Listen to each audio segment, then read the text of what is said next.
بسم الله الرحمن الرحيم. الحمد لله رب العالمين والصلاة والسلام على رسوله الكريم محمد وعلى آله وأصحابه أجمعين. أما بعد،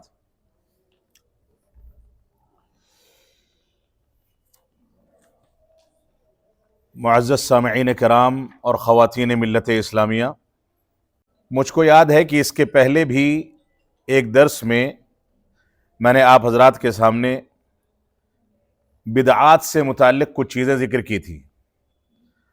آج اسی درس کے کچھ حصے کو میں آپ کے سامنے بیان کروں گا. آج کے درس کا موضوع ہوگا جو منہج سلف کا ایک بنیادی ضابطہ ہے، اور وہ ضابطہ ہے کہ ان العلم لا يطلب من کتب اہل البدع والاہواء والضلال ولا من مواعظهم وانه لا يجوز النشر لهم ولا الاحالة على كتبهم. یہ منہج سلف کا ایک بنیادی ضابطہ ہے جو اہل بدعت کے بارے میں ہے. اس کے پہلے اہل بدعت سے متعلق دو ضوابط آپ کے سامنے مزید ذکر کیے گئے تھے. اس کا بہت اختصار کے ساتھ خلاصہ میں یہاں بیان کروں گا، اور اس کے بعد آج کے ضابطے کے بارے میں گفتگو کی جائے گی. آج جو ضابطہ آپ کے سامنے ذکر کیا جا رہا ہے وہ یہ ہے کہ اہل بدعت اور گمراہی والے لوگ، اور ایسے ہی جو لوگ اپنی ہوا پرستی کرتے ہیں، اپنی رائے اور اپنی مرضی پر دین کی بنیادیں قائم کرتے ہیں، ان لوگوں سے یا ان کی کتابوں سے علم حاصل کرنا جائز نہیں ہے. ولا من مواعظہم، اور نہ ہی ان کے مواعظ اور ان کے دروس سے فائدہ اٹھانا جائز ہے. وَأَنَّهُ لَا يَجُوزُ النَّشْرُ لَهُمْ، اور آگے فرمایا اسی طریقے سے ان کے افکار یا ان کی کتابوں یا ان کے دروس یا ان کی تقاریر یا ان کے محاضرات، ان کو نشر کرنا بھی شریعت اسلامیہ میں جائز نہیں ہے. اور ایسے ہی ان کی کتابوں کی جانب احالہ کرنا، یعنی اپنے درس میں یا اپنی تحریر میں یا اپنی تقریر میں یا اپنے خطبوں میں اہل بدعت کی کتابوں کا ریفرنس دینا یا ان کا احالہ کرنا، یہ بھی جائز نہیں ہے. اس سے پہلے کے دروس میں آپ حضرات کے سامنے جو دو ضابطے اہل بدعت کے بارے میں ذکر کیے گئے تھے، ان میں سے ایک ضابطہ یہ تھا کہ ان البدعۃ فی دین اللہ اعظم من الکبیرہ، کہ بدعت یہ کبیرہ گناہوں سے زیادہ گمبھیر گناہ ہے، اس سے زیادہ خطرناک گناہ ہے. یعنی کبیرہ گناہ، انسان شراب پی لے، زنا کر لے، اس سے کہیں زیادہ بڑا جرم یہ ہے کہ انسان بدعت کرے. اس کے بارے میں کئی سارے اقوال آپ کے سامنے ذکر کیے گئے تھے. اور ایک ضابطہ اہل بدعت ہی کے بارے میں اہل سنت والجماعت کا جو ذکر کیا گیا تھا وہ یہ تھا کہ ان خطر اہل البدع والشبہات اعظم من خطر اہل الشہوات، کہ اہل بدعت کے اور اہل شبہات کے جو خطرے ہیں وہ شہوات کے خطرے سے زیادہ خطرناک ہیں. بدعت اصل میں اہل بدعت کی جانب سے دین کے مسائل کو شبہات کا شکار کر دینے کا نام ہے. یعنی دین کے مسئلے میں اہل بدعت ہمارے سامنے ایسے افکار پیش کرتے ہیں، یہ شیطان بدعت کو دین کے نام پر مزین کر کے ایسے پیش کر دیتا ہے کہ انسان شبہے میں پڑ جاتا ہے کہ یہ کام کرے یا نہ کرے، جبکہ دین یا علم جو ہے وہ یقین کا نام ہے. اس وجہ سے یہ تین ضوابط ہمارے سامنے اہل بدعت کے بارے میں وقتی طور پر ہونے چاہیے. جس ضابطے پر ہم گفتگو کریں گے اس پر تفصیلی گفتگو آپ کے سامنے آئے گی. اس سلسلے میں پہلا ضابطہ جو ہے، جو آپ کے سامنے سابقہ دروس میں پیش کیا گیا تھا، وہ یہ تھا کہ بدعت یہ کبیرہ گناہوں سے زیادہ بڑا جرم ہے. اس سلسلے میں ہم اگر دیکھیں تو رسول اکرم صلی اللہ علیہ وسلم کا فرمان ہے. آپ ہر خطبہ جمعہ میں ارشاد فرماتے تھے فَإِنَّ خَيْرَ الْحَدِيثِ كِتَابُ اللَّهِ وَخَيْرَ الْهَدِيِ هَدِيُّ مُحَمَّدٍ صلی اللہ علیہ وسلم. رسول اکرم صلی اللہ علیہ وسلم فرماتے تھے کہ فَإِنَّ خَيْرَ الْحَدِيثِ كِتَابُ اللَّهِ، سب سے اچھی بات، سب سے اچھا کلام یہ اللہ رب العالمین کی کتاب کا کلام ہے. وَخَيْرُ الْهَدِيِ هَدِيُّ مُحَمَّدٍ صلی اللہ علیہ وسلم، اور سب سے بہتر اور پاکیزہ ہدایت یہ رسول اکرم صلی اللہ علیہ وسلم کی رہنمائی اور ہدایت ہے. وَشَرَّ الْأُمُورِ مُحْدَثَاتُهَا، اور سب سے بری چیزیں وہ ہیں جو دین میں نئی نئی ایجاد کر لی جائیں. وَكُلُّ بِدْعَةٍ ضَلَالَةٍ، اور ہر نئی ایجاد کی جانے والی چیز یہ بدعت ہے، اور ہر بدعت گمراہی ہے، اور بعض روایات میں ہے وَكُلُّ ضَلَالَةٍ فِي النَّارِ، ہر گمراہی جہنم میں لے جانے والی ہے۔ اسی وجہ سے امام مالک رحمۃ اللہ علیہ فرماتے ہیں من ابتدع فی الاسلام بدعتا یراها حسنتا فقد زعم ان الرسول صلی اللہ علیہ وسلم قد خان، جس نے اسلام میں کوئی نئی بات ایجاد کی اور اس کو ثواب کی نیت سے انجام دیتا ہے تو گویا وہ یہ اتہام لگاتا ہے نعوذ باللہ کہ اللہ کے نبی صلی اللہ علیہ وسلم نے خیانت فرمائی ہے۔ کیونکہ اللہ رب العالمین کا فرمان ہے الیوم اکملت لکم دینکم واتممت علیکم نعمتی ورضیت لکم الاسلام دینا۔ اللہ رب العالمین نے حجۃ الوداع کے موقع سے یہ آیت کریمہ نازل کر کے دین کو مکمل کر دیا۔ اب حجۃ الوداع اور دین کی تکمیل کے بعد کوئی دین کے نام پر نئی بات دین کی جانب یا اللہ اور اس کے رسول کی جانب منسوب کرتا ہے تو گویا وہ یہ اتہام لگاتا ہے کہ اس وقت تک رسول اکرم صلی اللہ علیہ وسلم نے جو چیز نہیں بتائی تھی آج میں بتا رہا ہوں، اگر ہم اس کو دین کا حصہ مانیں گے تو گویا ہم یہ کہہ رہے ہیں کہ اللہ کے نبی صلی اللہ علیہ وسلم نے دین کا حصہ ہونے کے باوجود اس کو چھپا لیا، خیانت کر لی۔ تو بدعت کو ایجاد کرنا، بدعت کو رواج دینا، اس کا سب سے بڑا خسارہ یا سب سے بڑا نقصان یہ ہے کہ اس کے نتیجے میں ہم خود رسول اکرم صلی اللہ علیہ وسلم پر خیانت کا اتہام لگاتے ہیں۔ تو بدعت کی بہت ساری خرابیاں ہیں۔ اللہ کے نبی صلی اللہ علیہ وسلم کا فرمان ہے، فرماتے ہیں کہ ان اللہ حجب التوبہ عن صاحب کل بدعت۔ اللہ کے نبی صلی اللہ علیہ وسلم نے ارشاد فرمایا، طبرانی کی جس کو انہوں نے اپنی اوسط کے اندر ذکر کیا ہے اور اپنی کتاب الاوسط کے اندر، اور بیہقی کی روایت ہے، اور امام البانی رحمۃ اللہ علیہ نے اس کو صحیحہ کے اندر صحیح قرار دیا ہے۔ فرماتے ہیں کہ رسول اکرم صلی اللہ علیہ وسلم نے ارشاد فرمایا کہ اللہ رب العالمین ہر صاحب بدعت سے توبہ کو ڈھانک لیتا ہے، چھپا دیتا ہے۔ یعنی جو شخص بدعت کرتا ہے اس کو عام طور سے توبہ کی توفیق نہیں مل پاتی، کیونکہ بدعت کرنے کے نتیجے میں وہ بدعت اس کے ذریعے سے پھیلتی چلی جاتی ہے، اہل بدعت اس پر عمل کرتے ہیں، دیکھا دیکھی وہ چیزیں رواج پکڑ جاتی ہیں، اب اس کی تلافی مشکل ہو جاتی ہے۔ لیکن انسان اگر کوئی گناہ کرتا ہے، چاہے وہ بڑا گناہ ہو، تو اس گناہ سے وہ اللہ رب العالمین کے آگے رو کر کے گڑ گڑا کر کے،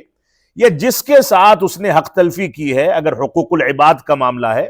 تو اس سے معافی تلافی کر کے اس گناہ کی تلافی کرنے میں کامیاب ہو سکتا ہے۔ لیکن بدعتی موت سے پہلے تک بھی اس کی تلافی کر پانے پر قادر نہیں ہوتا۔ فرض کر لیجئے کہ اگر بدعتی کو توبہ کی توفیق مل جائے تو بھی اگر وہ بدعت کو پھیلا چکا ہے، نشر کر چکا ہے، تو اس نشر کرنے کے بعد جو خرابیاں پیدا ہوئی ہیں ان خرابیوں کی تلافی اس کے لیے بہت ممکن ہے کہ بالکل مشکل ہو جائے، نا امید ہو جائے کہ وہ اس کی تلافی کر سکے۔ لہذا اہل بدعت سے توبہ کو چھپا لیا جاتا ہے، ان کو توبہ کی عموماً توفیق نہیں مل پاتی۔ اس وجہ سے ہم کو بدعت سے اپنے آپ کو محفوظ رکھنا چاہیے۔ ایسے ہی اہل بدعت کے بارے میں ابن عمر رضی اللہ تعالیٰ عنہما، جو کہ سنت کے اوپر عمل کرنے میں بہت شدید تھے، بعض علماء نے لکھا ہے اور صحابہ کرام ذکر کرتے ہیں کہ اتنی زیادہ شدت کے ساتھ سنت پر عمل کرتے تھے کہ اللہ کے نبی صلی اللہ علیہ وسلم کو جس کیفیت میں پانی پیتے دیکھا اس کی نقالی کرنے کی کوشش کرتے تھے، یہاں تک کہ رسول اکرم صلی اللہ علیہ وسلم کو جس میدان میں استنجا اور قضاء حاجت کے لیے جاتے ہوئے دیکھا ہوتا تھا،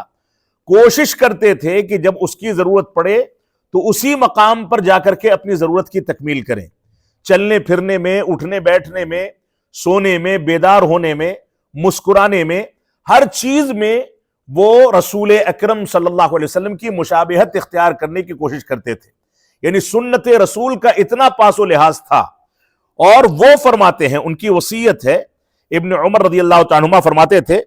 جب ان کے پاس سے کوئی کہیں جاتا تھا تو کہتے تھے کہ فَإِذَا لَقِيتَ أُولَئِكَ، اگر تمہاری ملاقات ان لوگوں سے ہو جائے، فَأَخْبِرْهُمْ، تو ان کو اس بات کی خبر دے دینا انی بریء منہم کہ میں ان سے بری ہوں اور وہ مجھ سے بری ہیں۔ اور اسی طریقے سے ابن عمر عبداللہ بن عمر رضی اللہ تعالیٰ عنہما اس بات کی قسم کھاتے تھے کہ اگر ان میں سے کوئی احد کی پہاڑی کے برابر سونا خرچہ کر دے اور تو اللہ رب العالمین اس کو بھی قبول نہیں فرمائے گا، یہاں تک کہ وہ اپنی بدعت سے یا تقدیر کے انکار سے یا تقدیر کے بارے میں جن بدعتوں کا وہ شکار ہو گئے ہیں ان سے توبہ نہ کر لے۔ یعنی بدعت کے چلتے اگر وہ احد پہاڑی کے برابر سونا بھی خرچ کر دیں، احد پہاڑی جس کی چوڑائی لمبائی تقریباً 8 سے 10 کلومیٹر ہے اور چوڑائی 2 سے 3 کلومیٹر ہے، اور پہاڑ کے بارے میں آپ جانتے ہیں کہ جتنا اوپر نظر آتا ہے تقریباً اتنا ہی حصہ زمین کے اندر ہوتا ہے۔ اتنے بڑے پیمانے پر کوئی سونا اور گولڈ خرچ کر دے لیکن اگر بدعت کرتا ہے تو فرماتے ہیں کہ اس کی عبادت یا اسی طریقے سے اس کا کوئی عمل اللہ رب العالمین قبول نہیں فرمائے گا، بلکہ اس کی بدعت کی وجہ سے وہ ساری کی ساری چیزیں رائے گاں ہوں گی۔ اوس بن عبداللہ الربعی رحمۃ اللہ علیہ جو ابو الجوزہ کے نام سے معروف ہیں، پہلے بھی یہ قول ذکر کیا گیا تھا، وہ فرماتے ہیں کہ لَأَن يُجَاوِرَنِي الْقِرَدَةُ وَالْخَنَازِيرُ، اگر میرے گھر کے پڑوس میں بندر اور سور اور خنزیر میرا پڑوس اختیار کر لیں، میرے پڑوس میں آ کر کے خنزیر اور بندر بس جائیں، احب الی من ان یجاورنی رجل من اہل الاہواء، میں اس بات کو پسند کروں گا، لیکن اس بات کو ناگوار اور ناپسند کروں گا کہ میرے پڑوس میں کوئی بدعتی آ کر کے بس جائے، کیونکہ بدعتی کی بدعت کا اثر کبھی کبھار انسان کے اوپر اتنے خاموشی کے ساتھ پڑتا ہے کہ وہ سمجھ نہیں پاتا اور اس کی سنت ضائع ہو جاتی ہے اور وہ بدعت کا شکار ہو کر کے اللہ رب العالمین کی نظر میں اور رسول اکرم صلی اللہ علیہ وسلم کی نظر میں مردود اور ملعون قرار پاتا ہے۔ اس وجہ سے بدعت کے بارے میں اپنے دلوں میں ڈر پیدا کرنا اور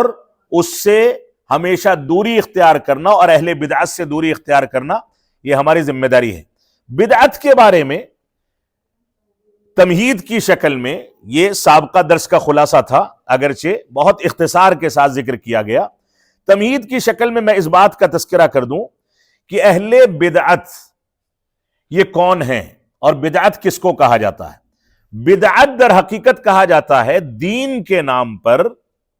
ثواب کی نیت سے کوئی ایسا عمل کیا جائے جو عمل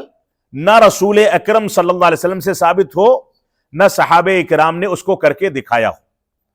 یعنی خیر القرون میں اس کی مثال نہ ملتی ہو تو وہ بدعت ہے۔ اب انسان دنیاوی امور میں کوئی نیا کام انجام دیتا ہے اور وہ نیا کام دین سے تعلق نہیں رکھتا اور ایسے ہی وہ کام ثواب کی نیت سے انجام نہیں دیا جاتا، تو ایسی صورت میں اس کو بدعت نہیں کہا جائے گا۔ موجودہ دور میں ہم یہ دیکھتے ہیں کہ بعض لوگ جب ہمارے اوپر رد کرتے ہیں، کہتے ہیں کہ آپ فلاں چیز کو بدعت کہتے ہیں، فلاں چیز کو بدعت کہتے ہیں، یہ ثابت کر کے دکھائیے کہ چاول کھانا یا بریانی کھانا سنت سے ثابت ہے یا ثابت نہیں ہے۔ یہ دونوں کے دونوں دینی اور دنیاوی امور ہیں جن میں فرق کرنا ہماری ذمہ داری ہے۔ اللہ کے رسول صلی اللہ علیہ وسلم کی پوری سنت اگر آپ سامنے رکھیں یا پورا دین سامنے رکھیں تو اس میں دو طرح کی چیزیں آپ کو ملیں گی۔ ایک وہ چیزیں ہوں گی جن کا تعلق معاملات سے ہے، دنیاوی امور سے ہے۔ دنیاوی امور میں انسان کے لیے ہر چیز کرنا جائز ہے سوائے ان چیزوں کے جن چیزوں سے شریعت نے ہم کو روک دیا، اور دوسرے معاملات جو ہوتے ہیں وہ دینی امور کے معاملات ہوتے ہیں۔ دینی امور میں ہر چیز کو کرنا حرام اور ناجائز ہے۔ دنیاوی امور میں ہر چیز کو کرنا جائز ہے اور دینی امور میں ہر چیز کو کرنا ناجائز اور حرام ہے سوائے ان چیزوں کے جن چیزوں کا ثبوت ملتا ہے۔ اس کی مثال آپ ایسے سمجھ لیں کہ یہ بلب جس سے ہم فائدہ اٹھاتے ہیں، یہ پنکھا جو ہم کو ہوا دیتا ہے، یہ ایئر کنڈیشن جو ہمارے گھروں کو ٹھنڈا کرتا ہے، کوئی شخص ہمارے اوپر رد کرنے کے لیے یہ کہے کہ اس کو ہمارے اسلاف نے استعمال نہیں کیا ہے لہذا اس کا استعمال کرنا بدعت ہوگا، تو یہ جہالت کی بات ہے، کیونکہ ان چیزوں کا تعلق دنیاوی امور سے ہے، دینی امور سے نہیں ہے۔ کوئی بھی شخص ان چیزوں کو عبادت سمجھ کر کے یا کار ثواب سمجھ کر کے انجام نہیں دیتا ہے۔ لیکن اس کے برعکس اگر آپ عبادات میں آئیں تو عبادات میں اگر کوئی شخص یہ کہے کہ میں 6 وقت کی نماز پڑھوں گا، اور آپ کسی حدیث سے یا قرآن کی کسی دلیل سے یہ دلیل دکھائیے، یہ ثبوت دکھائیے کہ 6 وقت کی نماز پڑھنے سے رسول اکرم صلی اللہ علیہ وسلم نے منع فرمایا ہے، آپ سارے قرآن و حدیث کو کھنگال لیں گے، کہیں ایسی دلیل ملنے والی نہیں ہے۔ تو دینی امور میں اصل یہ ہے کہ 5 وقتہ نمازوں کی دلیل ہے۔ اللہ کے رسول صلی اللہ علیہ وسلم نے ہم کو یہ بتایا کہ فجر کی نماز پڑھو، ظہر پڑھو، عصر پڑھو، مغرب پڑھو، عشاء پڑھو، فلاں فلاں سنت رواتب ہیں، تراویح کا یہ طریقہ ہے، یہی کرنا ہمارے لیے ضروری ہے۔ اس کے علاوہ اس سے اضافی عمل کوئی کرتا ہے تو اس اضافی عمل پر دلیل اس کی ممانعت کی نہیں ہوگی، دلیل کا نہ ہونا ہی اس اضافی عمل کے حرام ہونے کے لیے کافی ہے۔ لہذا کوئی شخص یہ کہے کہ 5 وقتہ نماز پڑھنے کے بجائے میں 6 وقت کی نماز پڑھوں گا، اور اگر آپ مجھ کو روکنا چاہتے ہیں تو 6 وقت کے نماز کی ممانعت کی کوئی دلیل دکھائیے، تو اس کی دلیل نہیں ملنے والی۔ دلیل اصل یہ ہے کہ 5 وقت کی نماز کو رسول اکرم صلی اللہ علیہ وسلم نے پڑھنے کا حکم دیا ہے، لہذا 5 وقت سے زائد کر کے کوئی پڑھتا ہے تو بھی حرام، اور کوئی اس کو کم کر دے اور یہ سمجھے کہ کم ہی ہمارے اوپر واجب ہے تو بھی حرام۔ دونوں کے دونوں طریقے شریعت اسلامیہ سے نکل جانے اور شیطان کی پیروی کرنے کے راستے ہوں گے۔ تو بدعت اور دنیاوی امور، ان میں یہ فرق کر کے چلنا ہماری ذمہ داری ہے۔ تو ایک معاملہ ہوتا ہے معاملات سے متعلق، دنیاوی امور سے متعلق، جس میں ساری کی ساری چیزیں جائز ہیں سوائے ان چیزوں کے جن سے روک دیا گیا۔ مثلا پرندوں کا شکار یا پرندوں کو کھانا جائز ہے۔ اب کوئی نیا پرندہ ایجاد ہوتا ہے، موجودہ دور میں کسی نئے پرندے کا انکشاف ہوتا ہے، وہ پرندہ کھایا جائے گا یا نہیں کھایا جائے گا، اس پر ہم فیصلہ کس بنیاد پر کریں گے؟ اس بنیاد پر کریں گے پرندوں کی وہ صفتیں جو احادیث کے اندر وارد ہوئی ہیں کہ فلاں فلاں صفت کا پرندہ کھانا جائز نہیں ہے، یا جو اپنے شکار کو جھپٹ کر کے کھاتا ہے، نوچ کر کے کھاتا ہے، اس طرح کے پرندے کھانے جائز نہیں ہیں۔ لہذا اسی دلیل کی بنیاد پر نیا وجود میں آنے والا یا نیا منکشف ہونے والا کوئی پرندہ یا کوئی جانور اگر اس صفت سے متصف ہوگا تو حرام ہوگا، اس صفت سے متصف نہیں ہوگا تو ایسی صورت میں اس کو حلال مانا جائے گا۔ یہ ایک ضابطہ ہے، اگرچہ اس کے اندر بھی مزید تفاصیل ہو سکتی ہیں جس کی بحث کا یہ موقع نہیں ہے۔ تو بدعت جو ہے وہ دین کے نام پر ثواب کی نیت سے کوئی کام کرنا جس کام کی کوئی مثال رسول اکرم صلی اللہ علیہ وسلم سے موجود نہ ہو۔ اللہ کے نبی صلی اللہ علیہ وسلم نے فرمایا کہ من عامل عملا لیس علیہ امرنا فہو رد، جس نے کوئی عمل کیا اور اس عمل پر ہماری دلیل اور ہمارا حکم موجود نہیں ہے تو وہ عمل مردود ہوگا، وہ عمل ناقابل قبول ہوگا، یعنی وہ بدعت ہوگا۔ تو صحابہ کرام اور رسول اکرم صلی اللہ علیہ وسلم نے بھی بدعات سے ہم کو ڈرایا ہے۔ آج کا جو ضابطہ ہے وہ اہل بدعت کی کتابوں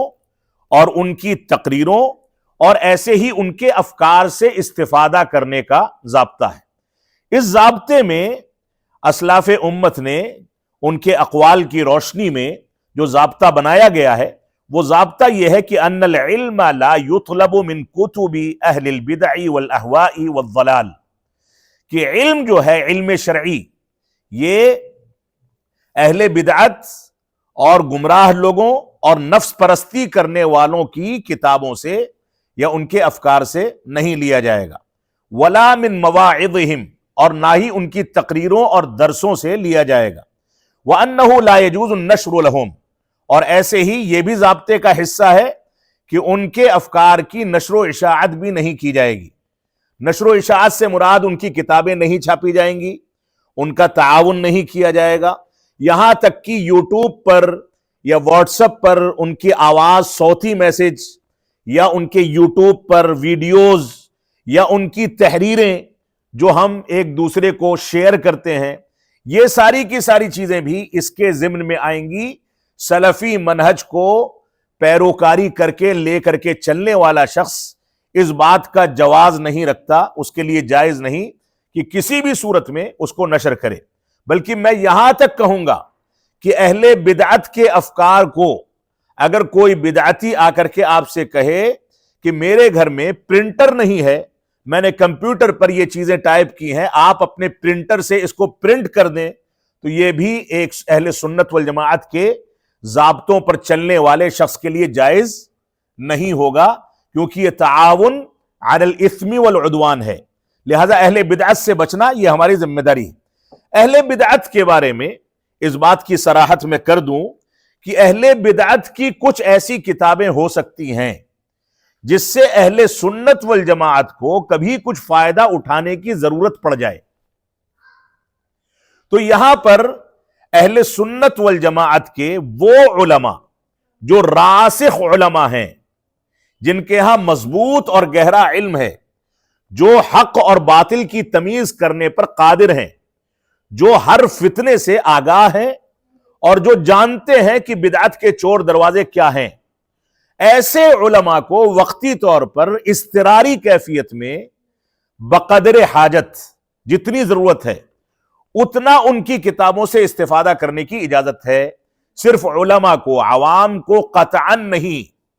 عوام کے لیے ان کی کتابوں کو ہاتھ لگانا بھی جائز نہیں ہے، جیسا کہ اہل سنت والجماعت نے ضوابط کا تذکرہ کیا ہے۔ تو اس سلسلے میں مؤلف رحمت اللہ علیہ، یہ مؤلفین اور علماء اس ضابطے کے تحت جن چیزوں کا تذکرہ کرتے ہیں ان میں ایک آیت کریمہ ہے، قُلْ أَرَأَيْتُمْ مَا أَنزَلَ اللَّهُ لَكُمْ مِنْ رِزْقٍ فَجَعَلْتُمْ مِنْهُ حَرَامًا وَحَلَالًا قُلْ آللَّهِ أَذِنَ لَكُمْ أَمْ عَلَى اللَّهِ تَفْتَرُونَ۔ سورہ یونس کی آیت نمبر 59 ہے، اس میں اللہ رب العالمین نے ارشاد فرمایا کہ کہہ دو کہ بھلا دیکھو تو اللہ نے تمہارے لیے جو رزق نازل کیا ہے، روزی نازل کی ہے، تو اللہ رب العالمین نے فرمایا تم اس میں سے بعض کو حرام کرتے ہو اور بعض کو حلال کرتے ہو۔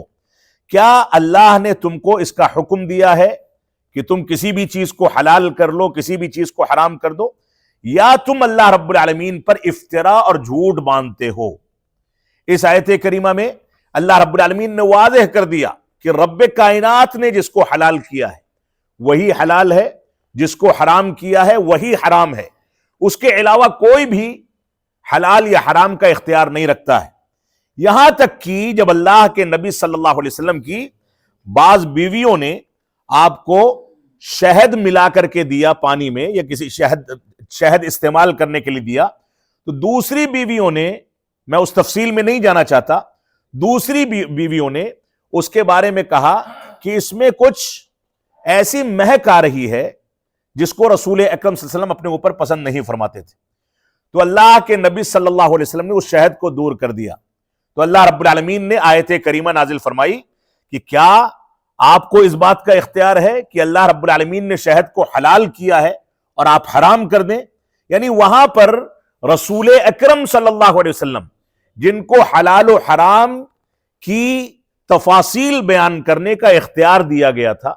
ان کو بھی رب کائنات نے تنبیہ فرما دی کہ رب کائنات نے جس شہد کو حلال کیا ہے آپ کو اختیار نہیں ہے کہ آپ اس کو حرام کہیں یا حرام ہونے کا تصور کریں۔ اس وجہ سے ہماری یہ ذمہ داری ہے کہ دین میں اپنی عقل اور اپنی رائے کو کبھی بھی داخل نہ کریں، اپنی مرضی سے کبھی بھی کسی چیز کے اوپر فتویٰ جاری نہ کریں، بلکہ دلیل کی بنیاد پر بات کی جائے۔ اللہ رب العالمین نے فرمایا وَمَنْ أَظْلَمُ مِمَّنِ افْتَرَىٰ عَلَى اللَّهِ كَذِبًا أَوْ كَذَّبَ بِآيَاتِهِ إِنَّهُ لَا يُفْلِحُ الظَّالِمُونَ۔ سورہ انعام میں آیت نمبر 21 میں اللہ رب العالمین فرماتا ہے اس سے زیادہ بڑا ظالم کون ہو سکتا ہے جو اللہ رب العالمین پر جھوٹ باندھے اور اللہ رب العالمین کی آیتوں کی تکذیب کر دے، اس کا انکار کر دے۔ إِنَّهُ لَا يُفْلِحُ الظَّالِمُونَ، اللہ رب العالمین نے فرمایا ظالم کبھی کامیاب نہیں ہو سکتا۔ یعنی رب کائنات پر جھوٹ باندھنا یہ در حقیقت بدعت کو انجام دینا ہے۔ انسان اگر بدعت کو انجام دیتا ہے تو گویا ایک جانب رسول اکرم صلی اللہ علیہ وسلم کو خائن کہتا ہے اور دوسری جانب اللہ رب العالمین پر بہتان باندھتا ہے کہ اللہ رب العالمین نے جھوٹ باندھا ہے یا جھوٹ بولا ہے۔ عرباض بن ساریہ رضی اللہ تعالیٰ عنہ فرماتے ہیں کہ صلی لنا رسول اللہ صلی اللہ علیہ وسلم الفجر ثم اقبل علینا فوعظنا موعظة بلیغة ظرفت لها الاعین ووجلت منها القلوب قلنا او قالوا یا رسول اللہ كأن هذه موعظة مودع فأوصنا قال اوصيكم بتقوى الله والسمع والطاعة وإن كان عبدا حبشيا فإنه من يعش منكم يرى بعدي اختلافا كثيرا فعليكم بسنتي وسنة الخلفاء الراشدين المهديين عضوا عليها بالنواجذ وإياكم ومحدثات الأمور فإن كل محدثة بدعة وكل بدعة ضلالة۔ رسول اکرم صلی اللہ علیہ وسلم کی یہ حدیث ابو داؤد کے اندر موجود ہے، مسند احمد میں موجود ہے، اور امام البانی رحمۃ اللہ علیہ نے سلسلہ صحیحہ کے اندر اس روایت کو صحیح قرار دیا ہے۔ عرباض بن ساریہ رضی اللہ تعالیٰ عنہ فرماتے ہیں کہ اللہ کے نبی صلی اللہ علیہ وسلم نے ایک بار ہم کو صلاۃ فجر پڑھائی، اس کی امامت کروائی، اور اس کے بعد ہماری جانب متوجہ ہوئے، یعنی پلٹ کر کے ہماری جانب ہم کو خطاب کیا، ہم کو درس دیا۔ فوعظنا موعظة بلیغة، بہت بلیغ اور بہت زیادہ جامع مواعظ آپ نے ذکر کیے، درس دیا، خطاب کیا۔ ظرفت منها الاعین، کہتے ہیں کہ اس کی وجہ سے آنکھیں بہہ پڑی، یعنی لوگ زار و قطار رونے لگے، اور اسی طرح سے دل ہمارے دہل اٹھے، ڈر گئے۔ قلنا، تو صحابہ کرام کہتے ہیں کہ ہم نے کہا، او قالو، راوی حدیث کہتے ہیں یا لوگوں نے کہا، یا رسول اللہ، اے اللہ کے نبی صلی اللہ علیہ وسلم، کأن هذه موعظة مودع، ایسا لگتا ہے کہ یہ کسی رخصت ہونے والے کی نصیحت ہے، یعنی کوئی آدمی دنیا سے جا رہا ہو تو جانے سے پہلے اپنے بچوں کو جو وصیت کرے گا اس میں جھوٹ نہیں بولے گا، بلکہ پورے انداز سے، ایمانداری سے، پاکیزگی کے ساتھ باتیں کرے گا۔ تو صحابہ کرام نے کہا کہ ایسا لگتا ہے آپ کی کیفیت سے، بیان کرنے کی کیفیت سے، کہ یہ نصیحت جو ہے لگتا ہے کہ آپ اس دنیا سے رخصت ہونے والے ہیں، یا ہم سے رخصت ہونے والے ہیں۔ ایسا لگتا ہے کہ کوئی رخصت ہونے والا شخص یہ وصیت کر رہا ہے، لہذا فاوصنا، اس کے بعد ہم کو کچھ وصیت کر دیجئے۔ جو مواعظت اور جو دروس اور تقریر اور جو موعظہ حسنہ چل رہا تھا، یہ اس کے بعد کی بات ہے۔ تو فرمایا، اللہ کے نبی صلی اللہ علیہ وسلم سے گزارش کی کہ ہم کو کچھ وصیت کر دیجئے۔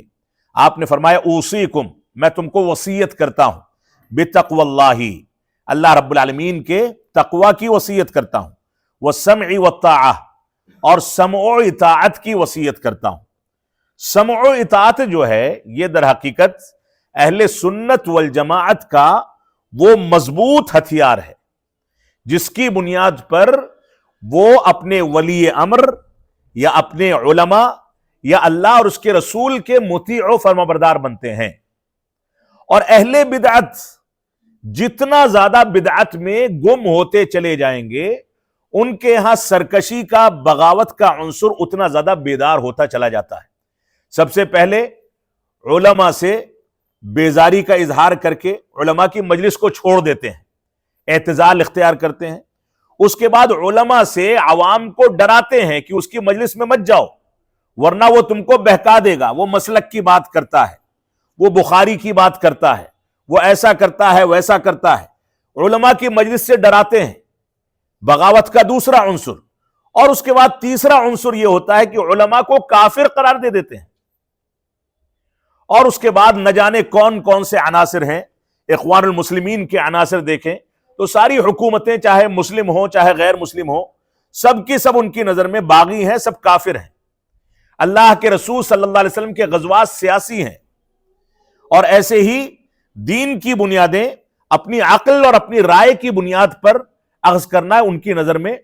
جائز ہے۔ قرآن و سنت سے ہماری عقل آمادہ ہو،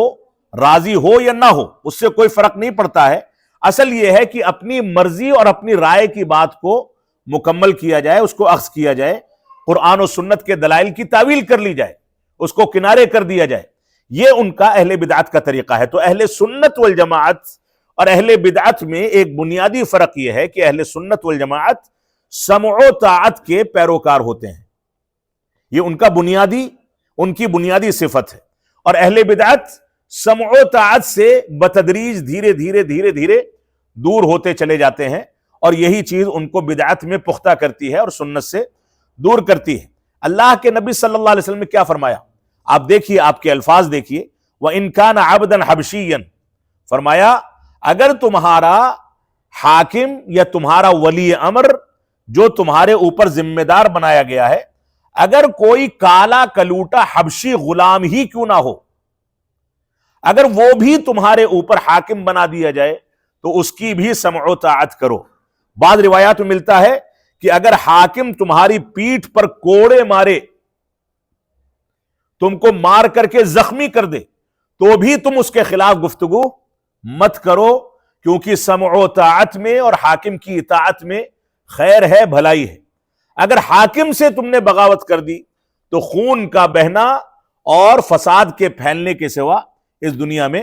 کچھ نہیں رہ جاتا۔ یہی وجہ ہے جب امام احمد بن حنبل رحمۃ اللہ علیہ کو فتنہ خلق قرآن میں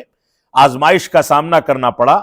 تو ان کے شاگردوں نے جیل خانے میں ان سے ملاقات کی اور کہا کہ آپ اجازت دیں کہ ہم حاکم کے خلاف کچھ گفتگو کریں، تو انہوں نے فرمایا کہ نہیں، اب تک معاملہ میرے اور حاکم کے درمیان کا ہے، میں صبر کر رہا ہوں، تم لوگ کبھی بھی اطاعت کے اپنے لباس کو اتار کر کے نہ پھینکنا، اطاعت کرتے رہو، وہ کتنا بھی ظلم کر لے، لیکن ہماری ذمہ داری اطاعت کرنے کی ہے، لہذا ہماری یہ ذمہ داری ہے کہ ولی امر کے بارے میں اس شریعت اسلامیہ کے عنصر کا مکمل خیال کریں۔ اور اس کے بعد اللہ کے نبی صلی اللہ علیہ وسلم نے فرمایا فَإِنَّهُ مَن يَعِشْ مِنْكُمْ، تم میرے بعد جب زندہ رہو گے تو سن لو، حاکم کوئی بھی آئے، وہ کیسے بھی فیصلے کرے، اختلافات دیکھو گے، میرے بعد تم اختلافات دیکھو گے، یرا بعدی اختلافا کثیرا، بہت سارے اختلافات دیکھو گے، فعلیکم بسنتی وسنت الخلفاء الراشدین المہدیین، جب اختلاف دیکھنا تو میری سنت کو اپنا لینا اور ہدایت یافتہ خلفاء راشدین کی سنت کو اپنا لینا، عضوا علیہا بالنواجذ، اس کو داڑھ کے دانتوں سے مضبوطی کے ساتھ تھام لینا، وَإِيَّاكُمْ وَمُحْدَثَاتِ الْأُمُورِ، اور خبردار تم دین میں نئی ایجاد کردہ باتوں سے اپنے آپ کو بچانا، فَإِنَّ كُلَّ مُحْدَثَةٍ بِدْعَةٍ، کیونکہ ہر بدعت گمراہی ہے، وَكُلَّ بِدْعَةٍ ضَلَالَةٍ، اور ہر بدعت یہ گمراہی ہے اور جہنم میں لے جانے والی ہے۔ اسی طریقے سے امام مسلم رحمۃ اللہ علیہ نے اپنی صحیح یعنی صحیح مسلم میں ایک روایت کو نقل کیا ہے۔ جابر بن عبداللہ رضی اللہ تعالیٰ عنہما فرماتے ہیں کہ کہتے ہیں کہ کان رسول اللہ صلی اللہ علیہ وسلم اذا خطب، اللہ کے نبی صلی اللہ علیہ وسلم جب خطبہ دیتے تھے، احمرت عیناہ، تو خطبہ دینے میں آپ کی آنکھیں سرخ ہو جاتی تھی، وعلا صوتہ، اور آپ کی آواز بلند ہو جاتی تھی، واشتد غضبہ، اور آپ کا غصہ شدت اختیار کر لیتا تھا، حتی کأنہ منذر جیش، گویا آپ کسی لشکر اور فوج کو ڈرا رہے ہوں۔ جب انسان فوج کو ڈرائے گا تو سوچئے کہ اس کی بے چینی کی کیفیت کیا ہوگی۔ یقول، اللہ کے نبی صلی اللہ علیہ وسلم فرماتے تھے کہ تم نے صبح کی، تم نے شام کی، اور اس کے بعد فرماتے تھے اما بعد، اس کے بعد میں یہ ذکر کر رہا ہوں، فإن خیر الحدیث کتاب اللہ، سن لو اللہ رب العالمین کی کتاب، اللہ رب العالمین کی بات یہ سب سے زیادہ اچھی بات ہے، اس کی کتاب کی بات سب سے اچھی بات ہے، اور سب سے اچھی ہدایت یہ رسول اکرم صلی اللہ علیہ وسلم کی ہدایت ہے، وشر الامور محدثاتها، اور سب سے بری بات، شر انگیزی والی بات، یہ دین میں نئی ایجاد کردہ چیزیں ہیں، وکل بدعت ضلالہ، اور ہر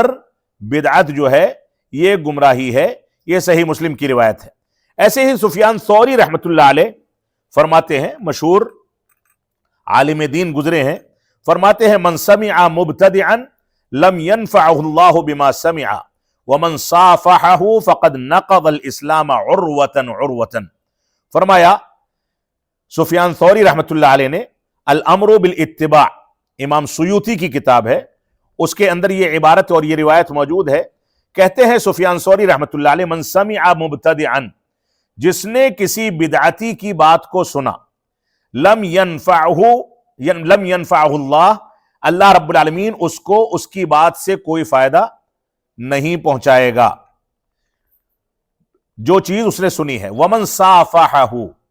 اور جس نے کسی بدعتی سے مصافحہ کر لیا، ہاتھ ملا لیا، فقد نقض الاسلام عروۃ عروۃ، تو گویا اس نے اسلام کی بنیادوں کو الگ الگ کر کے بکھیر دیا اور توڑ دیا۔ بدعتی سے ہاتھ ملانے کا نقصان کہ گویا آپ نے اسلام کو ٹکڑے ٹکڑے کر کے بکھیر دیا، پھینک دیا اور اسلام کو ختم کر دیا۔ ایسا کیوں کہا گیا ہے؟ کیونکہ اگر ہم بدعتی سے ہاتھ ملاتے ہیں، دنیاوی امور میں کافروں سے، بدعتیوں سے ہماری ملاقات ہوتی ہے، ہم ہاتھ ملاتے ہیں اور یہ جائز ہے، لیکن اگر ہم دینی امور میں کسی بدعتی سے ہاتھ ملاتے ہیں تو گویا اس کے افکار سے اتفاق کرتے ہیں، ایک بات۔ دوسری بات، کوئی عالم دین ہے، صاحب حیثیت ہے، با اثر شخصیت ہے، لوگ اس کو دیکھ کر کے دین کی تعلیم حاصل کرتے ہیں، اگر وہ کسی عوامی مقام پر کسی بدعتی سے ہاتھ ملائے گا تو نتیجہ کیا ہوگا؟ کوئی دیکھنے والا یہ سمجھے گا کہ ہمارے عالم اس سے اچھے تعلقات رکھتے ہیں، اور اس کے نتیجے میں اس کے افکار سے متاثر ہونے کا خطرہ پیدا ہو جائے گا۔ لہذا مصلحت اور حکمت اور دین کے ضوابط دیکھ کر کے ان سے دنیاوی امور میں بسا اوقات تعلقات رکھنا جائز ہے، لیکن دینی امور میں سرے سے ان سے کوئی تعلق رکھنا جائز نہیں ہوگا۔ امام احمد بن حنبل رحمۃ اللہ علیہ فرماتے ہیں، ایاکم ان تکتبوا عن احد من اصحاب الاحواء، اے لوگو خبردار سنو، ایسا نہ ہو کہ تم اصحاب احوا یعنی ہوا پرستوں اور اہل بدعت کی باتوں کو لکھنے لگو، قلیلا او کثیرا، چاہے وہ باتیں تھوڑی ہوں یا زیادہ ہوں، ان کی باتوں کو کبھی مت لکھو۔ علیکم باصحاب الاثار والسنن، فرماتے ہیں کہ یہ لوگوں سنو، خبردار تم اپنے اوپر آثار و سنن کے افراد کو لازم پکڑو، یعنی جو صحابہ کرام کے اقوال اور رسول اکرم صلی اللہ علیہ وسلم کی سنتوں کا احیاء کرتے ہیں، ان چیزوں کو لازم پکڑو۔ یہ سیر اعلام النبلاء کی عبارت ہے جو امام احمد بن حنبل رحمۃ اللہ علیہ کا قول ہے۔ اس کے علاوہ حرب بن اسماعیل الکرمانی رحمۃ اللہ علیہ فرماتے ہیں، کہتے ہیں سألت اسحاق بن راہویہ، میں نے اسحاق بن راہویہ سے اس بات کا سوال کیا، قلت رجل، ایک آدمی ہے جس نے ایک کتاب چرا لی ہے، ایک آدمی کی کتاب چرا لی ہے، فیہ رأی جہم او رأی القدری، اس کتاب کے اندر جہمیہ کے یا قدریہ کے افکار موجود ہیں، یعنی اہل بدعت کے افکار موجود ہیں۔ قال یرمی بہ، تو انہوں نے کیا فرمایا؟ فرمایا اس کتاب کو پھینک دو، اس کتاب کو پھینک دو۔ قلت انہ اخذ قبل ان یحرقہ او یرمی بہ، تو کہتے ہیں کہ اس آدمی کو پکڑ لیا گیا ہے اس سے پہلے کہ وہ کتاب کو جلا دیتا یا پھینک دیتا۔ قال، تو کیا کہتے ہیں، هل علیہ قطع، سوال کیا کہ کیا جب اس کو پکڑ لیا گیا، گرفتار کر لیا گیا، تو چوری کے عوض کیا اس کا ہاتھ کاٹا جائے گا؟ قال لا قطع علیہ، فرمایا کہ نہیں، اس کا ہاتھ نہیں کاٹا جائے گا۔ کہتے ہیں کہ میرے ایک آدمی کے پاس ایک ایسی کتاب ہے جس کے اندر ارجا کی اور قدریہ کی رائے موجود ہے، لہذا اس کتاب کے بارے میں، اور اس کتاب کو میں نے استعارے کے طور پر یعنی اس سے پڑھنے کے لیے لے رکھا ہے، تو کیا میں اس کو جلا دوں یا پھاڑ دوں؟ قال لیس علیک شیء، تو فرمایا تمہارے اوپر اس سلسلے میں کوئی حرج نہیں۔ وہاں پوچھا گیا کہ اس کے اوپر حد ہوگی چوری کرنے کی، ہاتھ کاٹا جائے گا یا نہیں کاٹا جائے گا؟ فرمایا کہ نہیں، کیونکہ بدعتی کے افکار کو چاہے چرا کر کے بھی مٹانا پڑے، یہ ہماری ذمہ داری ہے کہ اس کے سلسلے میں ہم مکمل طریقے سے چوکس رہیں۔ وہ کتاب استعارے کے طور پر مانگ کر کے پڑھنے کے لیے ہم لے آئیں اور لا کر کے اس کو جلا دیں، ضائع کر دیں، کیونکہ وہ کتاب جب تک وجود میں رہے گی، جب تک اس کے افکار اہل باطل پھیلاتے رہیں گے اور بدعات پھیلتی رہیں گی. لہذا ہماری یہ ذمہ داری ہے کہ ہم ان چیزوں کو سامنے رکھیں. السنہ کے اندر یہ عبارت موجود ہے جو آپ کے سامنے بیان کی گئی. ابن قدامہ رحمۃ اللہ علیہ فرماتے ہیں کان السلف ینہون عن مجالست اہل البدع، کہتے ہیں کہ اہل سنت والجماعت یا اسلاف امت یہ اہل بدعت کی مجلسوں سے لوگوں کو روکتے تھے. والنظر فی کتبہم، اور ان کی کتابوں کو دیکھنے سے روکتے تھے. والاستماع لکلامہم، اور ان کی گفتگو کو سننے سے روکتے تھے. یہ ابن قدامہ رحمت اللہ علیہ کا فرمان ہے. اور علامہ ابن تیمیہ شیخ الاسلام فرماتے ہیں ان الدعاة الى البدع لا تقبل شہادتهم ولا يصلى خلفهم ولا يؤخذ عنهم العلم ولا يناکحون. فرماتے ہیں شیخ الاسلام علامہ ابن تیمیہ رحمت اللہ علیہ، یہ فتاوی ابن تیمیہ کی عبارت ہے، کہتے ہیں کہ بدعت کی جانب دعوت دینے والے، ایک شخص ہوتا ہے بدعت کرنے والا لیکن بدعت کی دعوت نہیں دیتا، اس کی نشر و اشاعت نہیں کرتا، اس کو پھیلاتا نہیں ہے. اور ایک شخص وہ ہے جو بدعت بھی کرتا ہے اور اس کو پھیلاتا بھی ہے، اس کی دعوت بھی دیتا ہے. یہاں پر جو بدعت کی دعوت دیتے ہیں ان کے بارے میں کہا گیا ان کی گواہی کو قبول نہیں کیا جائے گا. وہ کسی چیز کی گواہی دیں تو ناقابل اعتماد سمجھی جائے گی. ولا یصلی خلفہم، اور جو بدعت کی دعوت دیتے ہیں ان کے پیچھے نماز نہیں ادا کی جائے گی. ولا یؤخذ عنہم العلم، ان سے علم بھی نہیں لیا جائے گا. ولا یناکحون، اور نہ ہی ان کے ہاں رشتے کیے جائیں گے، شادی کی جائے گی. یعنی لڑکی اگر صحیح منہج کی ہے تو بدعتی لڑکا، لڑکا اگر صحیح منہج کا ہے تو بدعتی لڑکی، ان دونوں میں آپس میں بغیر بدعت کی توبہ کے نکاح جائز نہیں ہوگا. کیونکہ آنے والی اولاد پر ان کی بدعات کے، اگر وہ بدعت پر باقی ہیں تو اس کے منفی اثرات مرتب ہوں گے اور ہو سکتا ہے کہ اولاد بھی بدعتی ہو جائے. ایسے ہی شیخ الاسلام علامہ ابن تیمیہ رحمت اللہ علیہ ایک اور جگہ پر ارشاد فرماتے ہیں والالفاظ نوعان، الفاظ جو ہیں وہ دو طرح کے ہوتے ہیں. نوع یوجد فی کلام اللہ ورسولہ، وہ الفاظ یا وہ باتیں جو اللہ اور اس کے رسول کے کلام کے اندر موجود ہیں. ونوع لا یوجد فی کلام اللہ ورسولہ، اور وہ الفاظ یا وہ باتیں جو اللہ اور اس کے رسول کے کلام کے اندر موجود نہیں ہیں. فیعرف معنی الاول، پہلی بات کا معنی سمجھ میں آ گیا، یعنی وہ معروف ہے. وَيَجْعَلُ ذَلِكَ الْمَعْنَى هُوَ الْأَصْلِ، جو معنی ہے جو یہ بات اللہ اور اس کے رسول کے کلام میں موجود ہے یہی اصل ہے، یعنی یہی اصل میں دین ہے. وَيُعْرَفُ مَا يَعْنِيهِ النَّاسُ بِالثَّانِي، اور لوگ دوسری چیزیں، یعنی جو باتیں اللہ اور اس کے رسول کے کلام میں نہیں ہیں ان سے لوگ جو باتیں اخذ کر لیتے ہیں، معنی نکال لیتے ہیں اور اس کو پہلے کی جانب لوٹا دیتے ہیں. وَيُرَدُّ إِلَى الْأَوَّلِ، معنی نکال کر کے پہلے کی جانب لوٹا دیتے ہیں، یعنی قرآن و سنت پر تول لیتے ہیں. تو یہی اصل میں سنت کا اور ہدایت کا راستہ ہے. یعنی بعد کی باتیں جو ہم کو سمجھ میں آتی ہیں وہ باتیں تب تک عمل میں نہ لائی جائیں جب تک قرآن و سنت پر اس کو تول نہ لیا جائے. اپنی رائے کی بنیاد پر اس کو عملی شکل دینا جائز نہیں ہے. تو بات تو وہی اصل ہے جو قرآن و سنت میں ہو، اور اگر اس کے علاوہ کوئی بات ہے تو وہ قرآن و سنت پر وزن کر کے تول لی جائے، اس پر تطبیق دے دی جائے، تبھی وہ سنت ہوگی، وہ ہدایت ہوگی. اور آگے فرماتے ہیں وہ طریق اہل الضلال والبدع بالعکس، اور اہل بدعت اور گمراہ لوگوں کا جو طریقہ ہے اس کے برعکس ہے، اس کے برعکس ہے. یجعلون الالفاظ التي احدثوها ومعانيها هي الاصل، جو الفاظ وہ لوگ اختیار کرتے ہیں اور جس کو وہ لوگ ایجاد کرتے ہیں اور اس کے معانی نکال لیتے ہیں وہ اس کو اصل سمجھتے ہیں. اہل بدعت اور گمراہی والے اس کو اصل سمجھتے ہیں. وَيَجْعَلُونَ مَا قَالَهُ اللَّهُ وَرَسُولُهُ تَبْعًا لَهُ، اور اللہ اور اس کے رسول کا کلام جو اصل ہے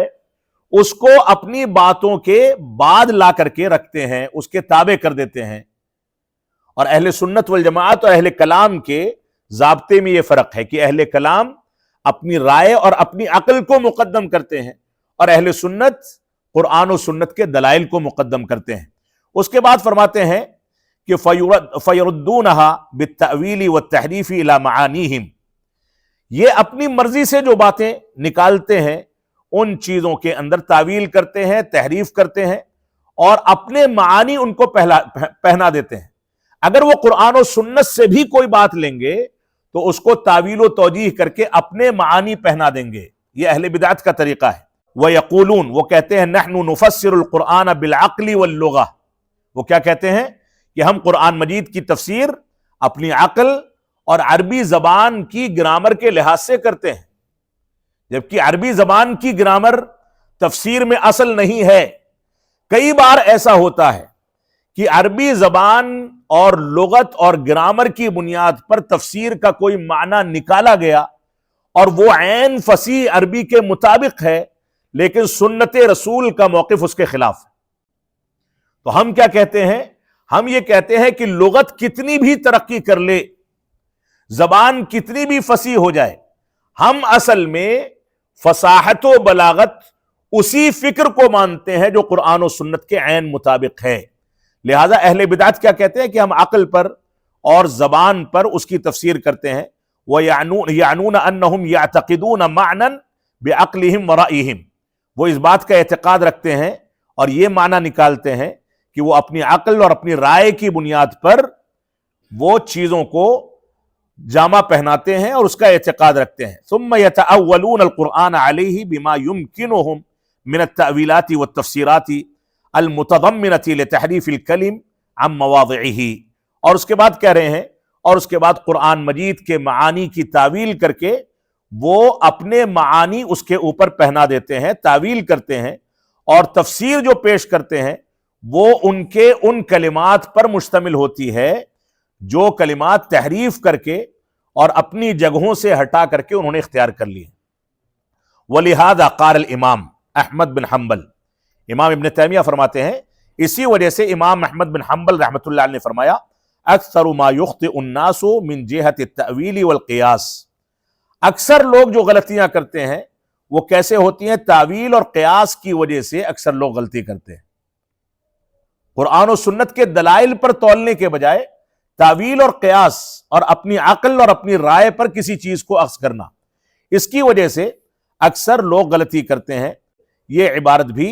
فتاوی ابن تیمیہ کے اندر موجود ہے۔ اسی طریقے سے علامہ شیخ الاسلام علامہ ابن تیمیہ رحمۃ اللہ علیہ ایک جگہ پر مزید ارشاد فرماتے ہیں کہ وَأَهْلُ الْبِدْعِ سَلَكُوا طَرِيقًا آخَرَ ابْتَدَعُوهَا، اہل بدعت نے دوسرا طریقہ اختیار کر لیا۔ یہ طریقہ جو بتایا گیا، اس طریقے کے علاوہ دوسرا طریقہ اختیار کر لیا،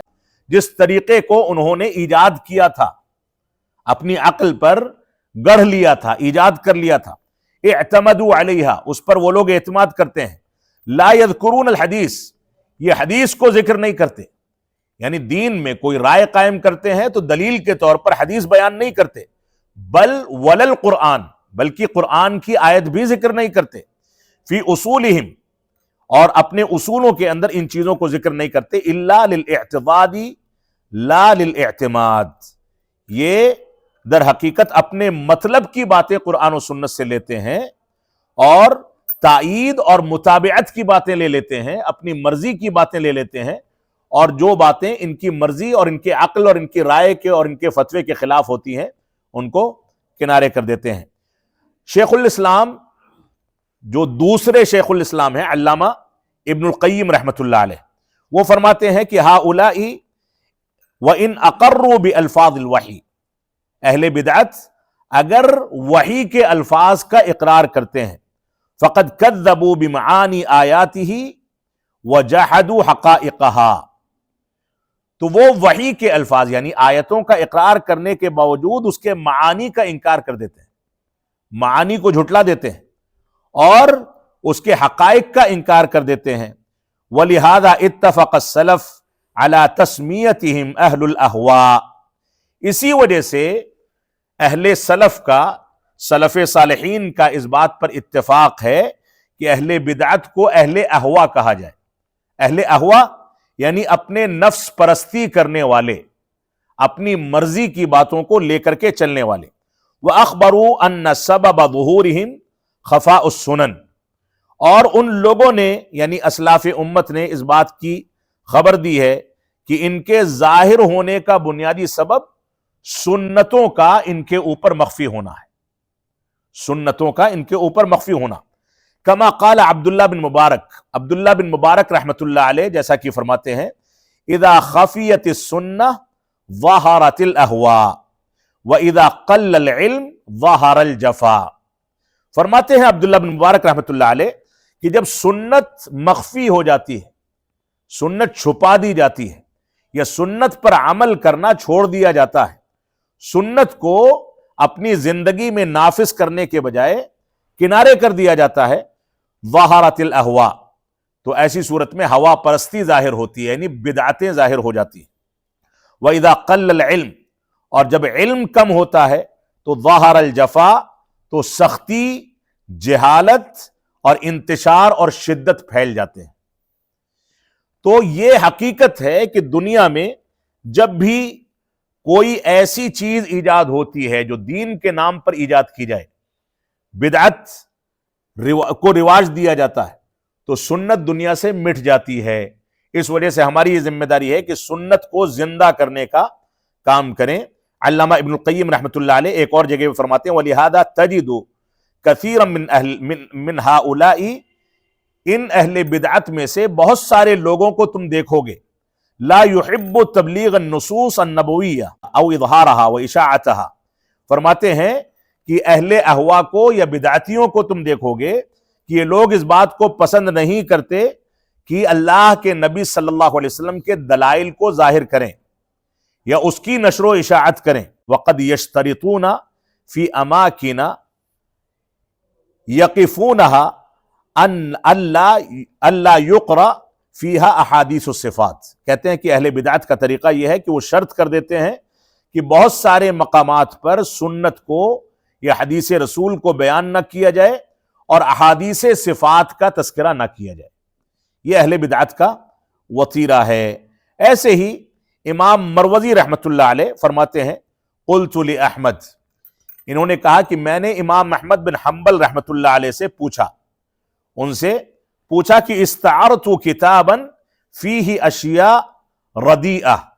میں نے ایک کتاب کسی سے لی ہے، اس کے اندر بہت غلط قسم کی باتیں ہیں، ردی قسم کی باتیں ہیں، ترى ان اخرقہ او احرقہ، آپ کیا رائے دیتے ہیں، آپ کیا کہتے ہیں کہ کیا میں اس کتاب کو پھاڑ دوں یا اس کتاب کو جلا دوں؟ قال نعم، تو انہوں نے فرمایا کہ ہاں اس کو پھاڑ دو یا اس کو جلا دو، کیونکہ اس میں بدعتی افکار پائے جاتے ہیں۔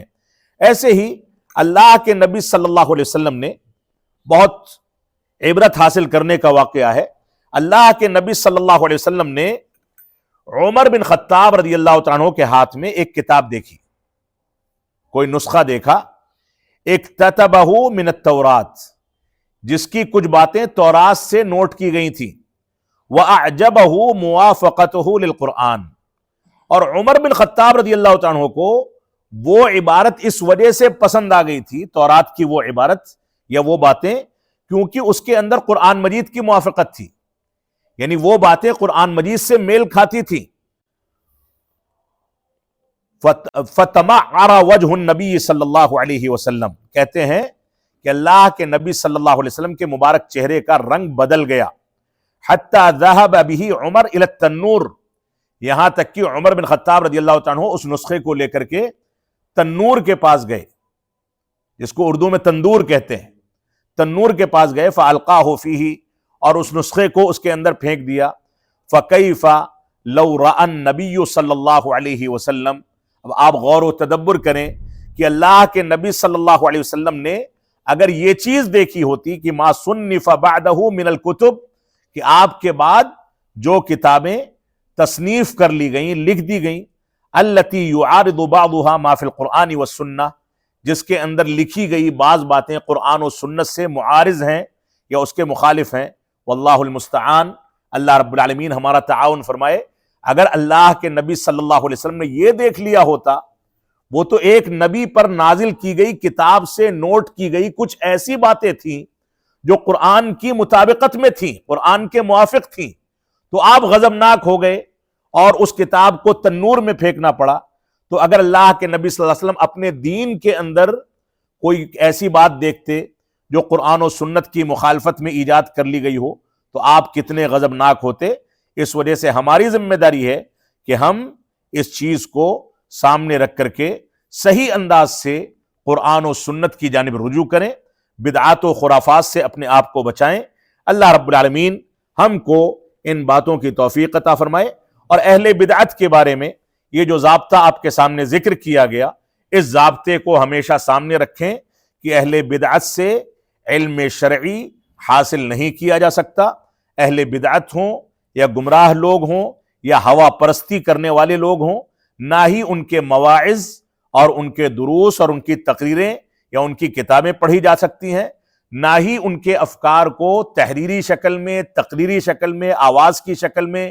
تعاون کی شکل میں نشر کیا جا سکتا ہے، اور نہ ہی ان کی کتابوں کی جانب احالہ کیا جا سکتا ہے۔ اللہ رب العالمین ہم کو ان باتوں کی توفیق عطا فرمائے۔ یہاں ایک چیز کا تذکرہ میں درس کے اخیر میں کرتا چلوں، وہ ذکر یہ ہے کہ بعض بڑے علماء، کبار علماء ایسے ہیں جن سے بعض جزوی مسائل میں کچھ ایسی غلطیاں ہوئی ہیں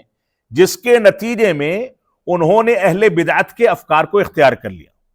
جیسے بعض بڑے علماء، میں یہاں نام کی تفصیل میں نہیں جانا چاہوں گا،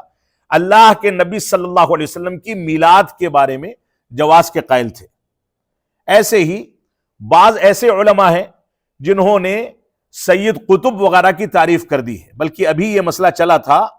شیخ علامہ بکر ابو زید رحمت اللہ علیہ کے بارے میں کہ انہوں نے ترنم کے ساتھ تقریر کرنے کے بارے میں جو موقف اختیار کیا ہے اس کو بدعت کہہ رکھا ہے۔ تو اس کی حمایت کرنے والے یہ چیز ابھار رہے ہیں کہ انہوں نے سید قطب کی بھی تعریف کر رکھی ہے، جبکہ سید قطب کی تعریف کے بارے میں علامہ بکر ابو زید رحمت اللہ علیہ کا موقف حادثاتی ہے۔ حادثاتی ہے یعنی کسی چیز کے رد عمل میں پیدا ہوا ہے۔ ان کی کتابوں کو، ان کی تالیفات کو، ان کے افکار کو، ان کے فتاووں کو آپ کھنگال ڈالیں، کہیں پر بھی اس ایک موقف کے علاوہ کوئی دوسرا موقف نظر نہیں آئے گا جس میں انہوں نے اخوان المسلمین کی تعریف کی ہو۔ اور اس کے بعد کبار علماء نے اس موقف کو اختیار کرنے کے نتیجے میں ان کے اوپر رد بھی کیا ہے۔ اب ہم جیسے چھوٹے موٹے لوگ کبار علماء پر بعض جزوی غلطیوں کی وجہ سے، جو غلطیاں حادثاتی ہیں یا کسی سبب یا کسی رد عمل کی وجہ سے بشری تقاضے سے سرزد ہو گئی ہیں، اس کی بنیاد پر ان کی ساری خدمات کو نکار دیں یا ان کے اوپر اتہام تراشی کریں، یہ علماء کی شان کے خلاف ہے۔ بعض چیزوں میں علماء سے غلطیاں ہو جاتی ہیں، اور یہ غلطیاں ہونا اس بات کی بھی دلیل ہے کہ کمال صرف اللہ رب العالمین کو حاصل ہے۔ انسان غلطیوں کا پرندہ ہے، وہ غلطیاں کر سکتا ہے، لہذا علماء کی کچھ ایسی غلطیاں جو ان کی خوبیوں کے بالمقابل معمولی ہوں، ان کی توجیہ و تعویل کر کے ان پر خاموشی اختیار کرنی چاہیے، کیونکہ علماء کی قدردانی کرنا یہ ہماری ذمہ داری ہے۔ اور اگر ایسی غلطیوں پر اسی پائے کے بڑے علماء تنقید کرتے ہیں تو ان علماء کو تنقید کرنے کا اختیار حاصل ہے۔ اللہ رب العالمین ہم کو اہل بدعت سے، اہل بدعت کے افکار سے، ہر قسم کے غلط افکار سے بچنے کی اور دوری اختیار کرنے کی توفیق عطا فرمائے۔ امام بغوی رحمت اللہ علیہ نے اجماع نقل کیا ہے صحابہ کرام کا، تابعین کا، تبع تابعین کا، علماء سنت کا، کہ اہل بدعت کی مہاجرت یعنی ان سے دوری اختیار کرنا، اور ان سے معادات یعنی ان سے عداوت اور دشمنی رکھنا، اس پر پوری امت کا اجماع ہے۔ اللہ رب العالمین ہم کو